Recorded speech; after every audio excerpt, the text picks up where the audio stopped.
we're going to deal with the first part of the cast, and even though we're not making the cast yet, this is a very important part. We're dealing with the grip, which should be reasonably firm on the rod with the thumb to the rear. That's the grip portion of this segment 1. The forearm and wrist should remain straight throughout the cast to the elbow. The only time the wrist breaks or moves or bends is during the power application, and then ever so slightly. The third part of this segment is the proper movement in your shoulder, keeping the thumb firm grip with on the handle of the rod, and with the thumb to the rear, straight wrist and forearm attitude. And then we want the movement from the shoulder here, keeping the rest of the arm and forearm and wrist fairly straight. So try to practice moving from the shoulder. In other words, rotate the movement for the cast. Use the shoulder. Don't be afraid to use that arm. The fourth part of this segment is the line. You must keep the line tight during all applications of power, because you don't want to waste any energy. We don't want to waste the energy of this rod in taking slack line out of the system, or taking curlicues or waves or whatever out of the line. So the easy way to do is to hold the line in your left thumb and forefinger if you're right-handed, the opposite if you're left-handed, and make sure that that remains either in a downward position as you make the cast, or at least hold it steady so that no slack is in the system when you're applying this cast. So the first part then, segment 1, covers the grip, which should be firm with the thumb to the rear, straight wrist and forearm attitude to the elbow, a movement in the cast which from the shoulder mostly, a rotation from the shoulder, moving the arm back, and of course the fourth part is make sure that the line is kept tight during all movements of the cast except when you shoot line. Whenever you're making power application, this line must be held tight. That's the first segment of Fly Casting Made Easy in 5 easy segments. The second segment is going to deal with the initial part of the cast, or really it's the preparatory move to the cast. And this is something that's misunderstood by a lot of people.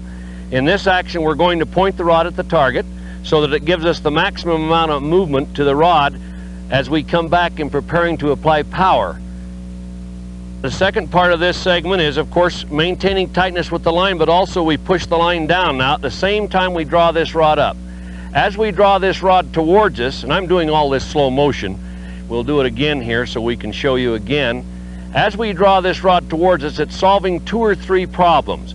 Number 1, we're getting the line moving, because a moving object will come out of the water easier.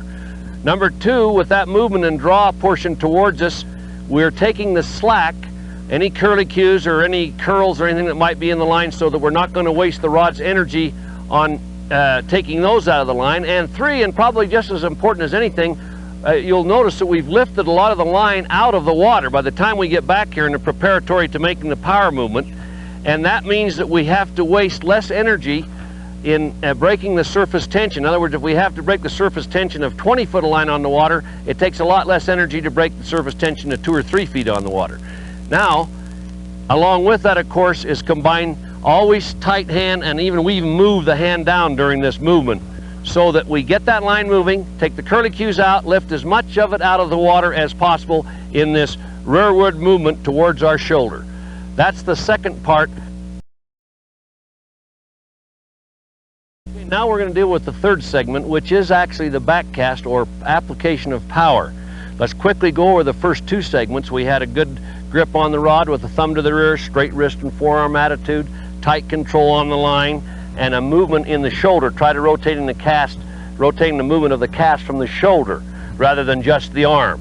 The second part was pointing the rod at the target and drawing the rod towards us, and move the line down to get all the curlicues out of the line and to straighten the line and get it moving and lift as much line out of the water as possible, so we're not going to waste the energy when we do apply power.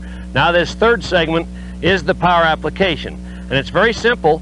And most people try to make mistakes in casting, and most of the mistakes that are made are from misapplication of power. This rod only has so much power to give. You must utilize it at the proper time to make the cast go correctly. So, bearing in mind that first 2 segments, the things we talked about, here is going through the second segment again, and then I will demonstrate the third segment, the back cast or power application. It's just a little brief speed up and stop. We'll do that again. The rod comes back from segment 2 now. Brief speed up and stop. That's segment 3. The back cast, that's all there is to it. It's just that little brief movement Little brief movement and stop. You must apply power quickly to the rod and let it stop. And the distance that the rod travels in that arc will determine the exact size of your loop. In other words, if you go out the tip of the rod, my wrist, if you'll notice, is just moving that far. In other words, it moved from there to there. If you went out to the tip of the rod, this 9-foot rod, you would measure from where it started to where it stopped. You'd have the exact size of your loop. So to throw a tight loop, we need to keep that movement brief and positive. Watch it again. No power, now power and stop. That is the cast, and that's, if you've done the other things correctly, that will send the line flowing out behind you. That's all there is to it. Everybody tries to make the power here. That's wrong. You make the power after you've made this preparatory move. That little brief speed up and stop is the power, and you'll notice how the line comes up out of the water. It's all you need. It's because we utilize the energy of the rod till its fullest. Keep that movement brief and positive. That's all there is to it, is just that little brief speed up and stop. That's Unit 3, application of power or the back cast.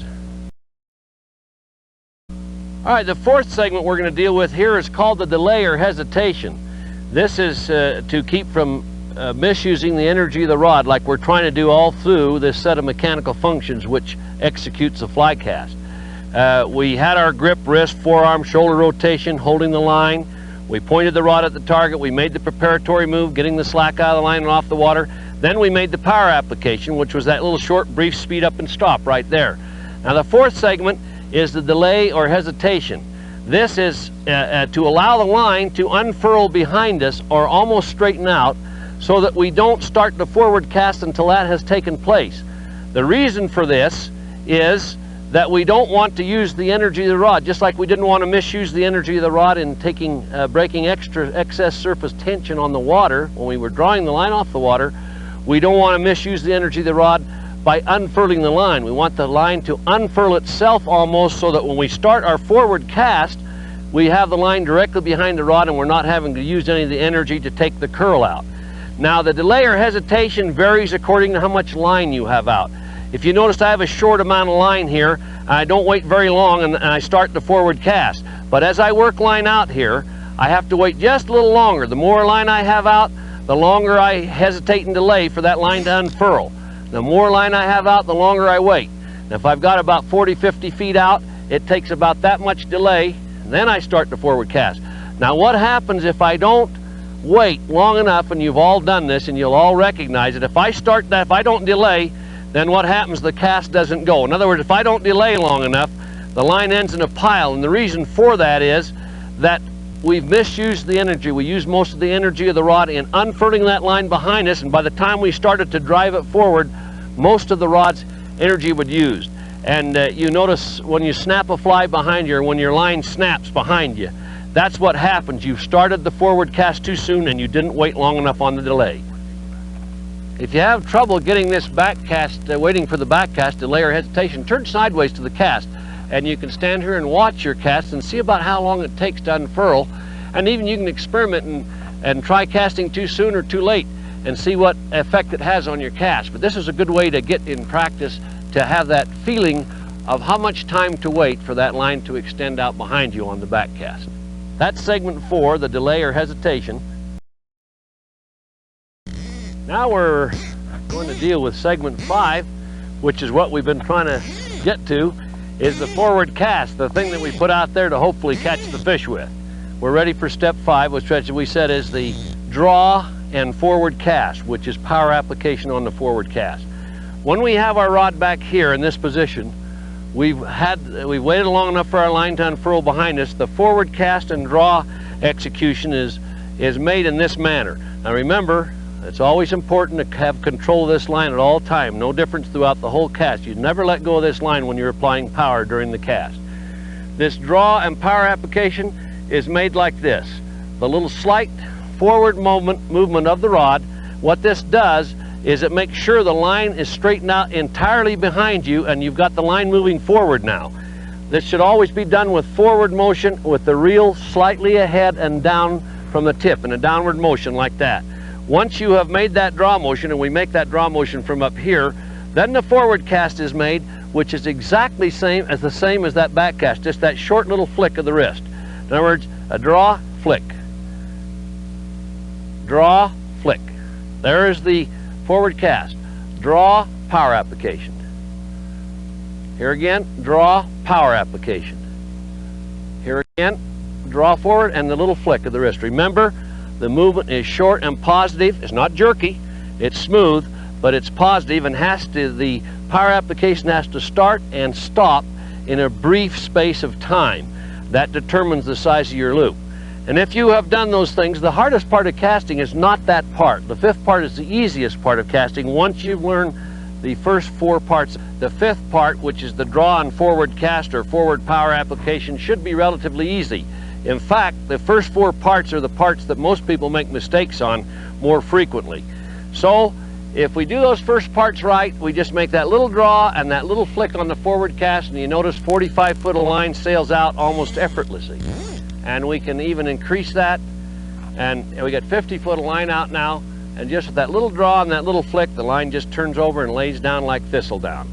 That's fly casting made easy in 5 easy segments, and if you'll practice those segments and blend them all together, you'll be able to cast very efficiently, and the more efficiently you become, the more fun you'll have out of fly fishing. First one we're going to talk about then is just false casting. Now, false casting is when you're working line out without the line touching the water. You do this by letting go of the line after you've made power on the forward cast. You can also do it on the back cast, but I would recommend to start with, you just let line out on the forward cast. It's called extending line, and we can work out, we haven't touched the water, and we worked out from about a 30-foot cast to a 50 or 60-foot cast by working the line or false casting the line in the air before we made our presentation.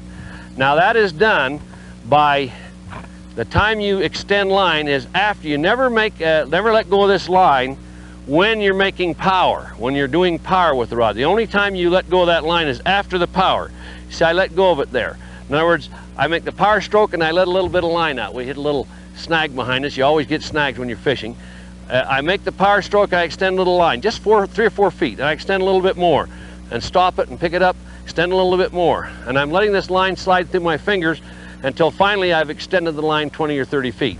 And that is made, remember, a little bit of line is let go by your left hand after you've made this power application, 3 or 4 feet. You stop the line in your finger after you let go of it. That's extending or false casting. Let's do it one more time. We make the power application, we let go of a little line, then we catch it again. We let go of a little bit more line, we catch it again. We let go of a little bit more line, we catch it again. We let go of a little bit more, and we've extended our line out by letting the line out as we cast after we make power applications. That's called false casting or extending line.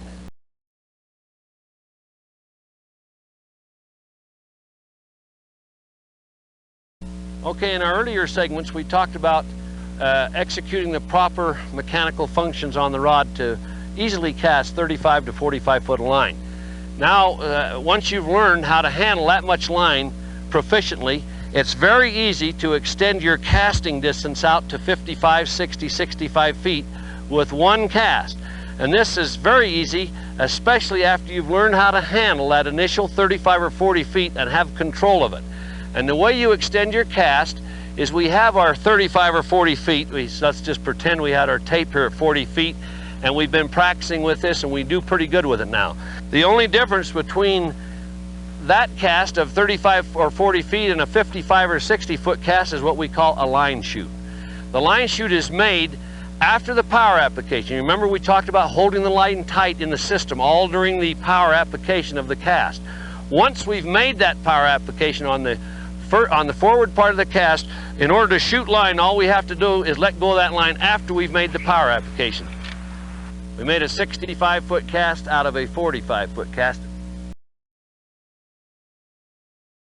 Another useful cast, especially in current and on streams, is what we call the hook cast. Say we've got a current flowing from my right to my left, and we can't seem to get a fly out there without the current dragging it. So we need to get some line upstream from the fly so we get a little float before drag occurs. There's several ways to do this, but on a short cast, say up to 35 or 40 feet, a good way is a hook cast. Remember what I told you, the line tries to do what the tip tells it to do. So we're making a straight overhead cast here, but then I'm going to make a hook side, I'm going to impart motion to the left, and you watch the fly go to the left. Fly goes to the left, the line is upstream.